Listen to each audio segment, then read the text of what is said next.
Paz de Cristo.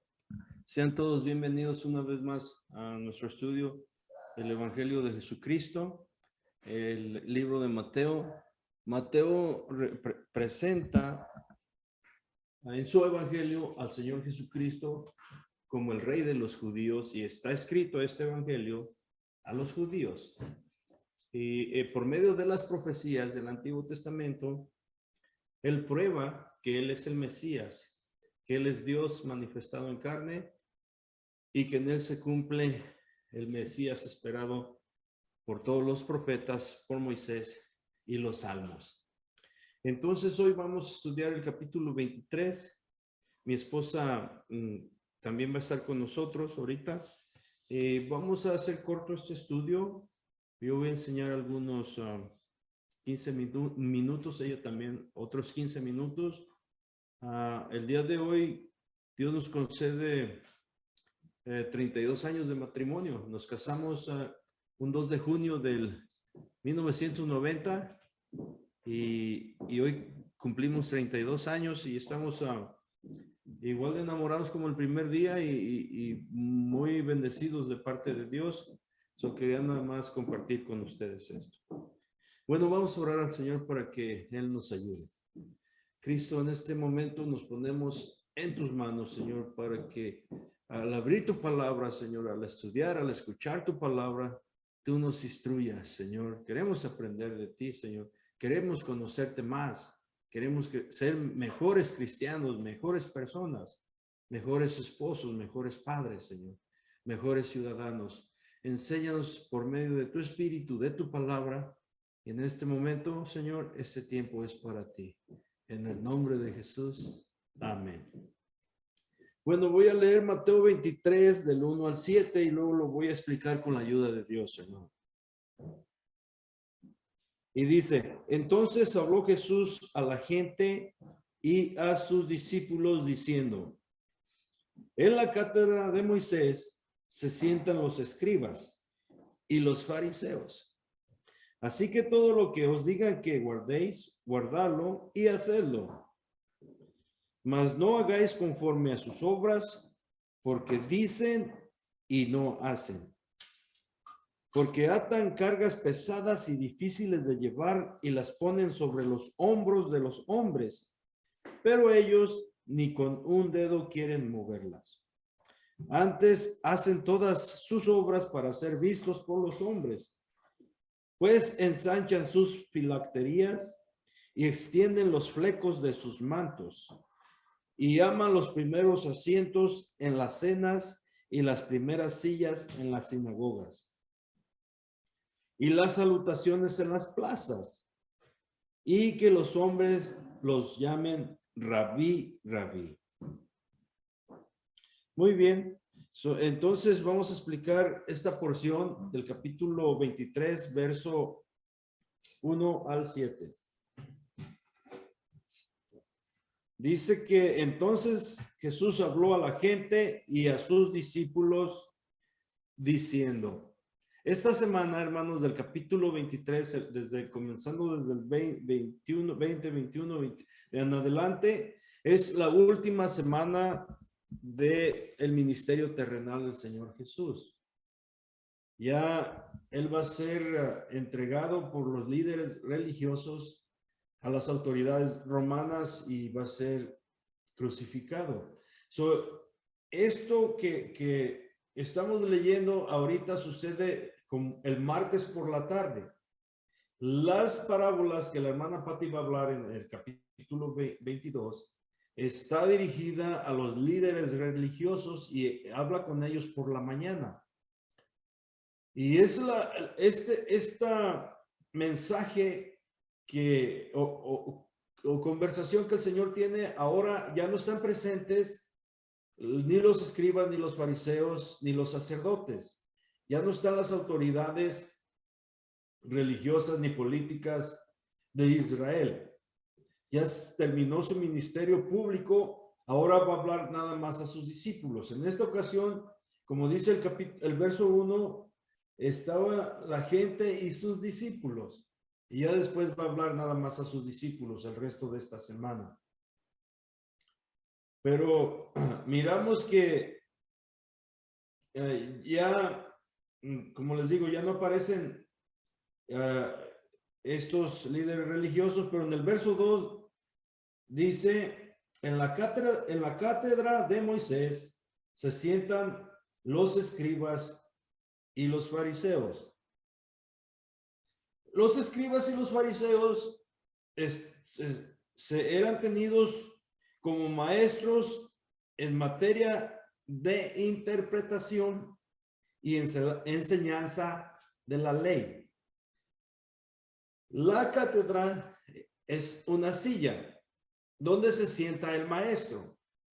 Estas personas se sentaban para enseñar a las gentes, pero su enseñanza nada más era teórica, pura teoría. No lo practicaban, nomás enseñaban y era muy fría.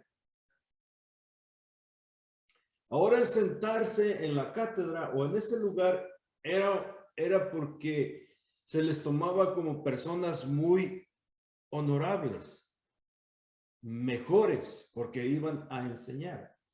A ellos les gustaba sentarse en ese lugar, a los escribas y a los fariseos, porque eran tomados, como les digo, como maestros en materia de interpretación y enseñanza de la ley, como los eruditos, los que sí sabían. El verso 3 dice, así que todo lo que os digan que guardéis, guardadlo y hacedlo, mas no hagáis conforme a sus obras, porque dicen y no hacen. El Señor dice que todo lo que os digan que guardáis, guardarlo y hacerlo. Porque nosotros debemos obediencia a la palabra de Dios. Si la palabra de Dios nos dice qué debemos hacer, nosotros debemos hacerlo. Porque es la autoridad de Dios. Es la voluntad de Dios. Y si algo nos dice que no hagamos, también debemos obediencia a eso, a no hacerlo, porque es palabra de Dios y la ley de Jehová es perfecta, a nosotros nos beneficia. Por eso dice que todo lo que os digan que guardéis, guardarlo y hacerlo. Mas no hagáis conforme a sus obras. ¿Por qué? Porque su conducta y su enseñanza no se ajustaban el una a la otra. Enseñaban muy bien, sabían lo que enseñaban, pero su conducta no se ajustaba, no estaba de acuerdo a lo que ellos enseñaban. Por eso dice, mas no hagáis conforme a sus obras, porque dicen y no hacen. El Rey, o sea, el Señor Jesucristo, está separando su conducta de su enseñanza. Dice, mas no hagáis conforme a sus obras, porque dicen y no hacen. Así es que Él separa su conducta de su enseñanza, porque no se ajustaban el una a la otra. No hacían lo que decían. Por eso dijo el Señor Jesucristo, todo lo que os digan que guardéis, guardarlo y hacerlo, mas no hagáis conforme a sus obras, porque dicen y no hacen. Uno como líder, como pastor, como maestro, tiene que tener cuidado de esto, de esa conducta de los escribas y los fariseos, porque tenemos un lugar de honor, de privilegio, pero si vamos a enseñar algo es porque nosotros lo hacemos, porque nosotros primeramente lo hacemos y luego lo enseñamos. Pero aquí esos maestros eran muy rígidos, mucha teoría, mucha ley, nada de gracia. Y decían las cosas, pero no las hacían. Su conducta y su enseñanza no encajaban, no embonaban. Ahora el verso 4. Porque atan cargas pesadas y difíciles de llevar y las ponen sobre los hombros de los hombres pero ellos ni con un dedo quieren moverlas. Porque atan cargas pesadas y difíciles de llevar. Estas cargas, hermanos, eran cargas espirituales que ponían sobre los hombros. Eran difíciles, eran pesadas y difíciles de llevar.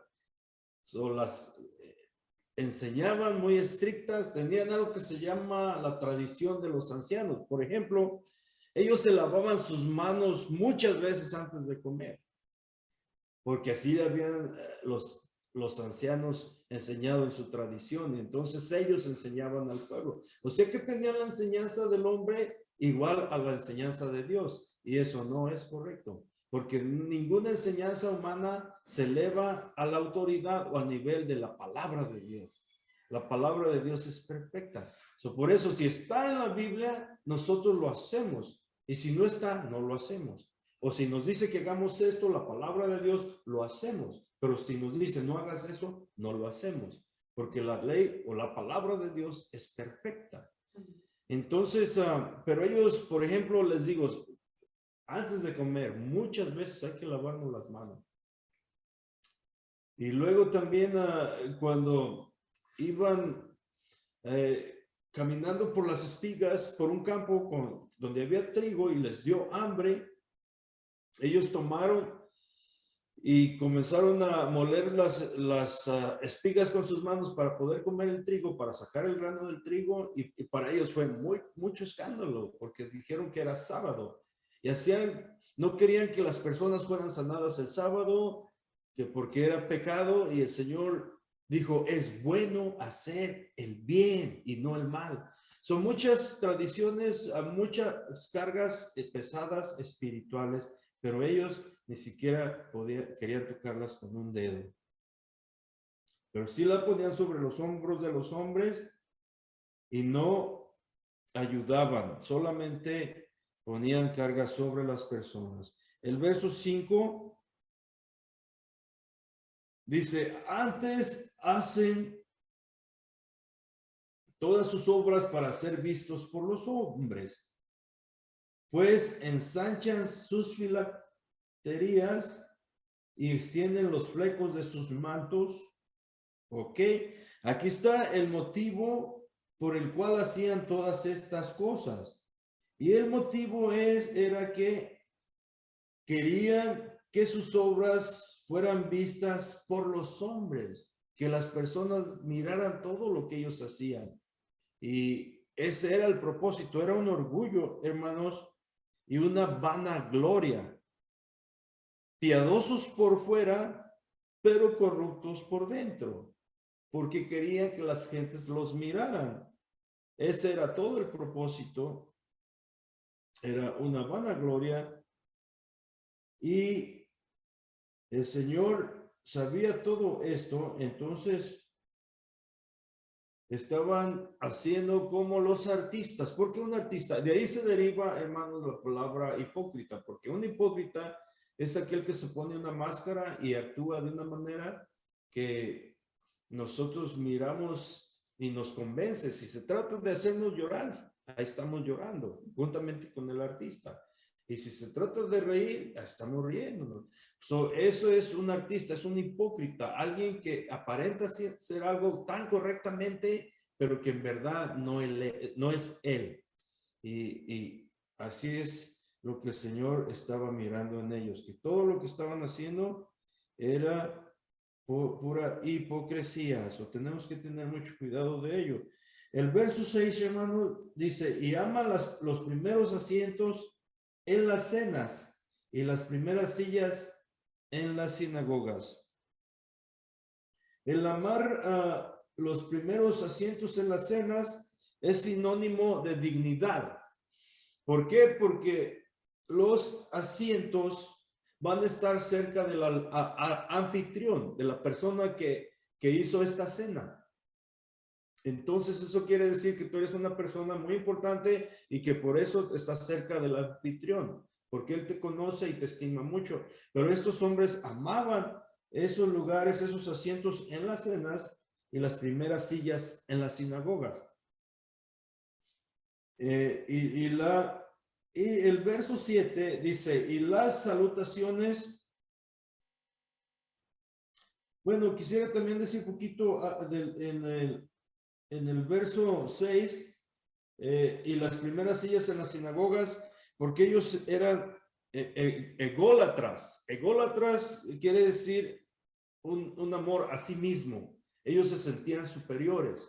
Por eso querían siempre estar en los mejores lugares, que la gente los mirara y que los miraran y los admiraran. Tenían una egolatría. Se querían mucho y se sentían superiores.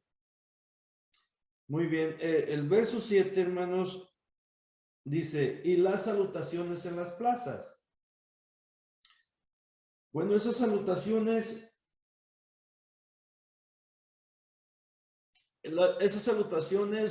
era que se inclinaban, o sea, se encorvaban, se agachaban. Cuando los saludaban a ellos, ellos amaban esas cosas. Les gustaba mucho. Y luego con su mano derecha la ponían en su pecho. La persona que saludaba a un rabí, y de esa manera les gustaba a ellos que los saludaran, que se pusieran su mano en el pecho y luego la llevaran a sus labios y les saludaran de esa manera, con mucho respeto. Por eso dice, aman las salutaciones en las plazas y que los hombres los llamen rabí, rabí. Rabí, rabí significa en arameo, o sea, en el lenguaje que hablaban ellos, el hebreo y el arameo, pero en esta ocasión el Señor Jesucristo hablaba arameo, el idioma del Señor Jesús. Bueno, en arameo, rabí quiere decir, significa maestro mío.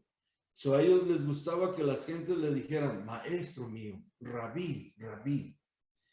Pero etimológicamente significa grande y superior, porque eso es lo que es un maestro, es superior porque está enseñando, es alguien grande. Alguien que enseña la palabra de Dios correctamente, que no la adultera y que es para beneficio de las personas, tiene un lugar de grande, de privilegio, porque eso es lo que significa maestro, grande y superior. Pero la manera de la enseñanza, nada más, no como una persona que tenga cierta categoría más que otra. No, solamente en el sentido de la enseñanza, pero no es superior porque todos somos iguales. Solamente él se preparó y enseña mejor. Es todo. Y entonces dice, y que los hombres lo llamen rabí, rabí. Todo esto les gustaba a estos escribas y fariseos. El Señor Jesucristo se está dirigiendo a las gentes y a los discípulos, ya no está dirigiendo a estas autoridades, nomás se dirige a ellos para darles esta enseñanza, y de aquí en adelante se va a dirigir nada más a sus discípulos. Estos 3 días que quedan para que sea entregado y sea crucificado. Estamos en la última semana de su ministerio, el ministerio del Rey, que vino para que nosotros tuviéramos vida y la tuviéramos en abundancia. Hermanos, Dios los bendiga. Paz de Cristo. Estamos muy contentos de volvernos a conectar y estar otra vez con los estudios del Evangelio de Jesús. Primeramente es de grande bendición para nuestras vidas porque estamos estudiándolo, ¿verdad? Y luego pues para poder exponerlo a ustedes. Le damos gracias al Señor, y esta es la lección número 31 y me toca hablar ahora de la parábola de la fiesta de bodas. Y para eso vamos a entrar a Mateo 22 del 1 al 14 en el nombre de nuestro Señor Jesucristo, que nos ayude a exponer su bendita y santa palabra, ¿verdad? Bueno, pues voy a empezar a leerlo del 1 al 14. Respondiendo Jesús les volvió a hablar en parábolas, diciendo: el reino de los cielos es semejante a un rey que hizo fiesta de bodas a su hijo, y envió a sus siervos a llamar a los convidados a las bodas, mas estos no quisieron venir. volvió a enviar otros siervos diciendo, decid a los convidados, he aquí, he preparado mi comida. Mis toros y animales engordados han sido muertos y todo está dispuesto. Venid a las bodas. Mas ellos, sin hacer caso, se fueron, uno a su labranza y otro a sus negocios. Y otros, tomando a los siervos, los afrentaron y los mataron. Al oírlo, el rey se enojó y enviando sus ejércitos, destruyó a aquellos homicidas y quemó su ciudad.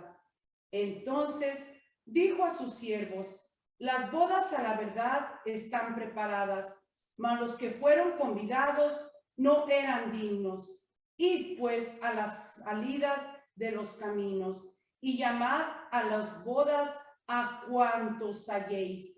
Y saliendo los siervos por los caminos, juntaron a todos los que hallaron, juntamente malos y buenos, y las bodas fueron llenas de convidados. Y entró el rey para ver a los convidados, y vio ahí a un hombre que no estaba vestido de boda, y le dijo, amigo, ¿cómo entraste aquí sin estar vestido de boda? Mas él enmudeció. Entonces el rey dijo a los que servían, atadle de pies y manos y echadle en las tinieblas de afuera. Ahí será el lloro y el crujir de dientes, porque muchos son llamados y pocos escogidos. Gloria al nombre de Dios. Queremos ser de los escogidos, ¿verdad? Bueno, pues vamos a comenzar.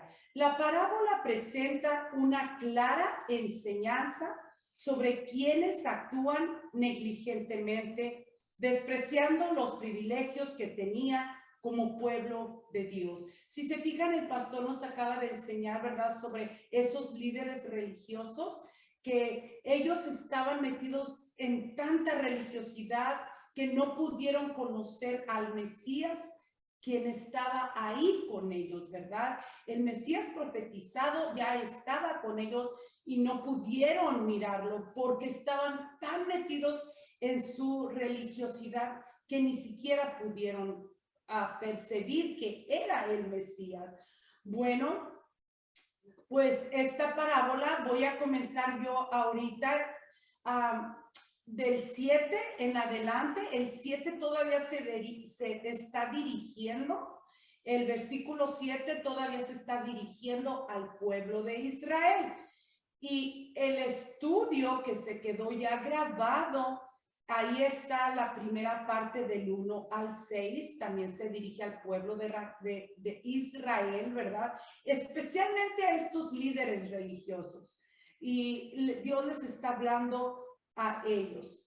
La profundidad de la enseñanza es tal que solo Jesús podría impartirla, representando la culpabilidad del hombre unida a la misericordia divina. Jesús sabía que los fariseos y los principales sacerdotes entendieron que las dos parábolas anteriores eran una referencia a ellos. Y esta tercera parábola también ellos se dan cuenta, ¿verdad? Porque está dirigida hacia ellos, así como las otras dos que se encuentran en Mateo 21.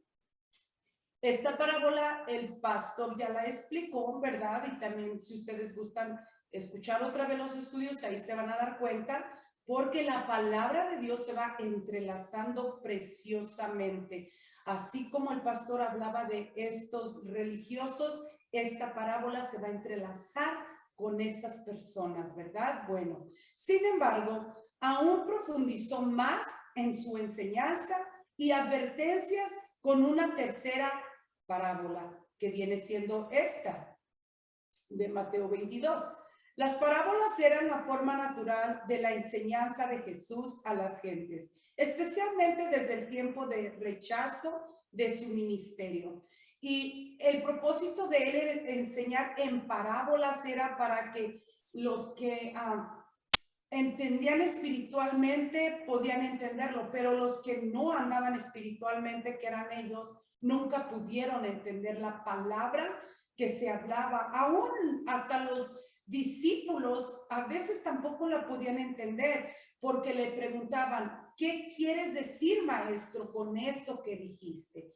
Entonces Dios ya les explicaba a ellos lo que quería decir, ¿verdad?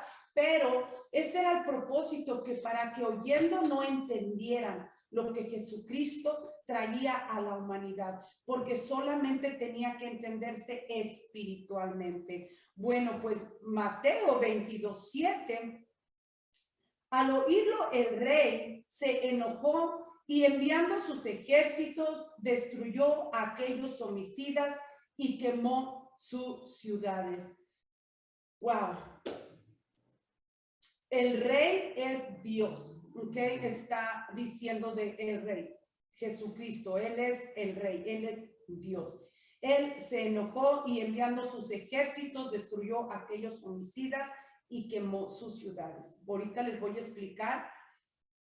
Estos homicidas está hablando de todos estos religiosos que ellos fueron participantes de la crucifixión de nuestro Señor Jesucristo, porque ellos fueron los que lo entregaron a que lo crucificaran y lo martirizaran. El rey había tenido paciencia insistiendo en la invitación, pero el tiempo de gracia había concluido para aquellos despreciables. ¿Por qué despreciables? Porque ellos despreciaron el evangelio que nuestro Señor Jesucristo traía para ellos. Porque ellos les traía la palabra de las buenas nuevas de salvación. Él les traía un tesoro hermoso, algo real, algo verdadero. Y Él quería dárselos a ellos primero, pero ellos se cerraron completamente, no podían entender que Jesucristo era el Mesías prometido, porque lo miraban como un hombre, ¿verdad? Y ellos esperaban un rey grande, un rey vestido con una ropa de realeza, pero no, nuestro rey vino como un servidor, ¿verdad? Vino a servir a la humanidad, a nosotros. El desprecio y el homicidio trajeron como consecuencia una acción judicial definitiva destruyendo la ciudad. Y era lo que Dios les estaba profetizando en este versículo. Es muy importante entenderlo porque Dios mismo les estaba profetizando que la ciudad iba a ser destruida porque ellos estaban tan metidos en el templo y en sus cosas que tenían de oro, todo lo más hermoso de su templo. Ellos estaban metidos totalmente allí, ¿verdad? Pero Dios en este versículo es importante entenderlo porque Dios les está diciendo que Él iba a mandar a sus ejércitos para que destruyese a aquellos homicidas, acá, a los que lo iban a entregar, a los que lo iban a matar, porque ellos ya tenían eso en su mente, ya lo tenían, que estaban buscando ocasión para poderlo entregar, para que lo crucificasen. Ellos nada más estaban esperando cualquier ocasión, todo el tiempo lo estaban acusando, todo el tiempo estaban hablando mal de él, y por puras cosas buenas que hacía, ¿verdad? Porque no hacía nada malo. Jesucristo siempre estaba sanando, estaba restaurando, estaba sacando fuera demonios y ellos lo miraban mal, ellos lo miraban como algo perverso, pero Él estaba ayudando a la humanidad, Él estaba ayudando a su pueblo, ¿verdad? Pero ellos lo miraban como que ya era algo malo. Entonces, aquí Dios les está profetizando que iba a ser quemada la ciudad. Y la ciudad de Jerusalén fue quemada después. Esto acontece en la destrucción del segundo templo. Si se acuerdan, en el año 70 fue destruido el segundo templo por medio de Tito. Y los romanos. Bueno, pues Dios usa a esos ejércitos para mandar a que destruyan, ¿verdad? Bueno, la cualidad de la parábola tiene que ver con el juicio que se anuncia sobre la ciudad de Jerusalén. Es interesante apreciar que el rey envía a sus ejércitos Dios utilizaría los ejércitos de Roma para llevar a cabo la acción judicial sobre Jerusalén y sus habitantes. El emperador Tito fue el que con los romanos, ellos fueron con sus ejércitos a quemar el templo de Jerusalén. Y aquí en el verso 7 es lo que Jesucristo les está diciendo por medio de esta parábola, que el templo iba a ser destruido, porque tanto anhelaban el templo, tanto anhelaban esas salutaciones que habló el pastor, todo eso ellos, era de lo máximo para ellos. Pero Dios les estaba hablando directamente, ¿verdad? Que el templo a quien ellos les estaba poniendo toda la honra y todo lo mejor, iba a ser destruido. Bueno, pues ellos mismos, los romanos, dice que un soldado romano aventó una antorcha por el templo y el templo se prendió en fuego por dentro. Luego lo saquearon y se robaron todo lo que había dentro, porque acuérdense que ellos tenían de lo mejor en el templo. Todo era de oro, ¿verdad, pastor? Amén. Todo era, hasta las puertas eran de oro, ¿verdad? Todo era de oro y se empezó a quemar con una antorcha, se encendió el fuego y allí se terminó el templo que tanto ellos apreciaban y tanto querían. Pues ahí se termina el templo, ¿verdad? Y esa era profecía que Dios les estaba diciendo que iba a pasar. Dios utilizaría los ejércitos de Roma para llevar a cabo la acción judicial sobre Jerusalén y sus habitantes. La profecía no podía demorarse en cuanto a cumplimiento. Jesús anunciaba el juicio inmediato como culminación a la perversa acción de quienes quitarían en aquellos días la vida del Mesías. Dios ya sabía de todas las cosas y que eso le querían hacer a él, ¿verdad? Pues él les estaba diciendo lo que iba a pasar más para adelante. Entonces, ellos no les importaba, ellos seguían haciendo cosas en contra de nuestro Señor Jesucristo. Pero Dios destruyó a aquellos asesinos y quemó la ciudad de ellos. Los ejércitos de Tito destruyeron la ciudad de Jerusalén en el año 70, quemándola completamente. Los ejércitos más poderosos y capaces del mundo son los ejércitos de nuestro Dios. ¿Por qué los de nuestro Dios? Porque cuando a él ya fueron los fariseos y fueron los sumos sacerdotes, fueron todos ellos para ya agarrarlo, ¿verdad? Para ya llevarlo a la crucifixión. Y entre ellos iba Judas, el que lo entregó, que con un beso lo entrega. Luego uno de los seguidores de Jesús saca una espada, le corta la oreja a uno de los que iban con el sumo sacerdote. Y este mismo Dios dice, no hagas eso. Yo pudiera orarle al Padre para que él mandara sus legiones para que me ayudaran. Y luego dice, él pudiera pedirle 12 legiones y Dios se los mandaba de ángeles, ¿verdad? Entonces Dios tiene los mejores ejércitos. Él tiene lo mejor de ejércitos. Y los romanos, ellos nada más con 4 legiones fue lo que destruyeron toda la ciudad de Israel. La destruyeron al templo, destruyeron el templo, destruyeron a mucha gente, mataron a mucha gente. No sé si se acuerdan cuando ellos, cuando ya estaban martirizando, y la misma gente que Dios había sanado, la había curado, le había sacado fuerza, le había sacado demonios, esa misma gente estaba gritando que lo crucificaran, ¿verdad? Cuando ellos dicen que su sangre sea sobre nosotros y sobre vuestros hijos, cuando ellos empiezan a gritar que su sangre caiga sobre vosotros y sobre vuestros hijos, pues esa sangre sí cayó y fue una matazón terrible cuando destruyeron el templo y mataron a mucha gente los romanos en el año 70. Y allí es donde se cumple lo que esta gente dijo cuando estaban crucificando a nuestro Señor Jesucristo, que su sangre sea sobre nosotros y sobre vuestros hijos. Ni siquiera sabía lo que estaban diciendo, pero iba a pasar porque en esta parábola Dios lo está declarando. Bueno, pues en el versículo 8 dice, entonces dijo a sus siervos, las bodas a la verdad están preparadas, mas los que fueron convidados no eran dignos.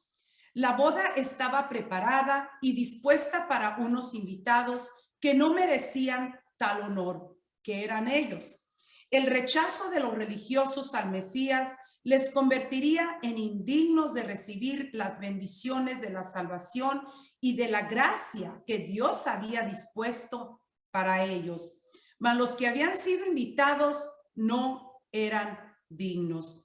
No eran dignos de ser los primeros destinatorios del mensaje del evangelio. ¿Por qué? Porque Jesucristo fue a los primeros que les llevó, pero no los encontró dignos porque los rechazaron.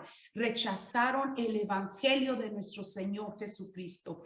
El evangelio de Jesús es precioso, es glorioso y lo que quiere que llegue a toda criatura, a toda lengua, a toda nación. Sin embargo, el plan de redención no quedaría en un fracaso a causa del rechazo de Israel.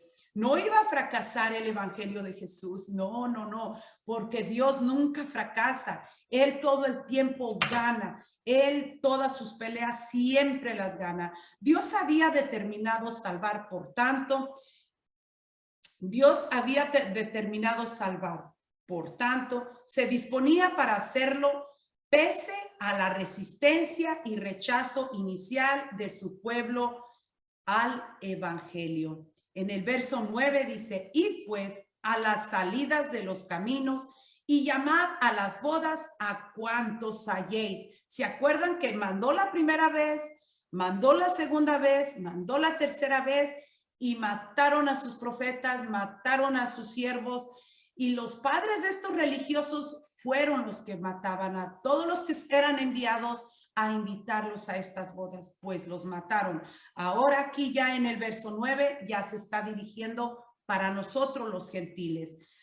El alcance universal de la salvación es para todos, sin limitaciones, nacionalidades, sociales, raciales o personales. De allí el mandato de ir a todas las naciones con el evangelio es hermoso. Ir a todo el mundo. Es un mandato que Jesucristo les está dando a sus apóstoles. Ir a todo el mundo y predicar el evangelio a toda criatura. Y vayan y bautícenlos y que se arrepientan y háblenles del evangelio de Jesús. Háblenles que hay un Dios bueno, un Dios maravilloso. Invítenlos a esa boda, invítenlos a esa fiesta. Y es lo que está diciendo. Cualquiera que acepte el mensaje del evangelio será salvo. Romanos 10:30. La instrucción que el rey da a sus siervos ilustra el llamado universal del evangelio que proclama salvación a todo aquel que crea. No nomás al judío, sino también al gentil, a todos los que creen al evangelio, a su palabra, ¿verdad? Todos, es para todos la salvación ahorita. ¿Por qué? Porque estamos en esa preciosa gracia que fuimos alcanzados. Antes del rechazo, Jesús había prohibido a los apóstoles salir de los límites de Israel. No debían ir por camino de gentiles, porque Jesucristo vino primeramente a los suyos, ¿verdad? Y los suyos no le recibieron. Mas a todos los que le recibieron, a los que creen en su nombre, dio-les potestad de ser hechos hijos de Dios. Bueno, pues esos líderes religiosos no quisieron, lo rechazaron. Entonces es cuando Dios les da el mandato y dice, ok, vayan a todo el mundo y prediquen el evangelio y háblenles que Cristo viene, que Cristo sana y que Cristo salva. Bueno, pues Mateo 10:5 dice, ya estos 12 envió Jesús y les dio instrucciones diciendo, por camino de gentiles no vayáis y en ciudades de samaritanos no entréis. ¿Por qué? porque él quería enfocarse a los suyos, ¿verdad? Luego, después de haber cumplido el compromiso de evangelizar a Israel, el camino a todo el mundo queda abierto para llevar a todos los hombres en cualquier lugar el mensaje del evangelio de la gracia. Gloria el nombre de nuestro Señor Jesucristo. Por gracia sois salvos. Y saliendo los siervos, versículo 10, y saliendo los siervos por los caminos, juntaron a todos los que hallaron, juntamente malos y buenos, y las bodas fueron llenas de convidados. Pues ahorita está abierta esa puerta para poder entrar a esas bodas que están por celebrarse, y ahorita están entrando de cualquier raza, de cualquier nacionalidad, de cualquiera, porque todos están invitados. Dijo Dios, vayan y traigan a todos los que quieran entrar. Habiendo salido aquellos siervos a los caminos, trajo como resultado que la sala del banquete se llenase de invitados. Yo quiero estar allí, gloria el nombre de nuestro Señor Jesucristo. Los que nunca hubiesen pensado en un privilegio semejante fueron alcanzados por los siervos y conducidos al disfrute del banquete que estaba ya preparado. Y es lo que hace el Evangelio de Jesús. Nos está invitando a participar de esas bodas que se celebrarán muy pronto. Pronto se celebrarán esas bodas del Cordero. Una vez aceptada la invitación del Rey, son admitidos a todos los privilegios. Jesús vino a buscar y a salvar lo que se había perdido. Jesucristo vino a salvar a los que estábamos perdidos. Nosotros éramos los perdidos. Dios no estaba perdido. Él nunca ha estado perdido. Nosotros éramos los perdidos, pero Dios vino a buscarnos a nosotros, los que estábamos perdidos, ¿verdad? Y Lucas 19:10 dice, porque el Hijo del Hombre vino a buscar y a salvar lo que se había perdido. Él me encontró a mí. Yo no lo encontré a él porque yo era la perdida. Él me encontró a mí y me rescató y me salvó, y es lo que quiere hacer con usted, es lo que quiere hacer con toda la humanidad, salvarlos para que vayamos a ser participantes de esas bodas del Cordero que un día rechazaron estos sacerdotes, todos estos religiosos lo rechazaron, pero gracias a Dios que Dios tuvo compasión de nosotros, nos buscó y aquí estamos esperando ese gran acontecimiento, hermanos, y este es el estudio de este día.